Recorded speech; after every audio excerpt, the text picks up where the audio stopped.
Naksh Mehta. From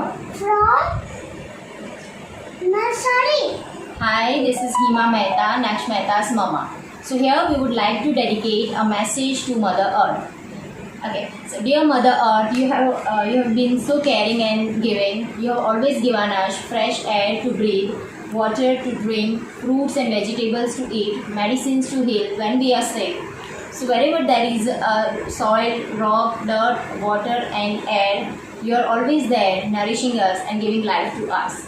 So we have another poem also to dedicate to Mother Earth. So shall we start now? Okay. So I love the earth. I love the earth. And everything that lives. And everything that lives.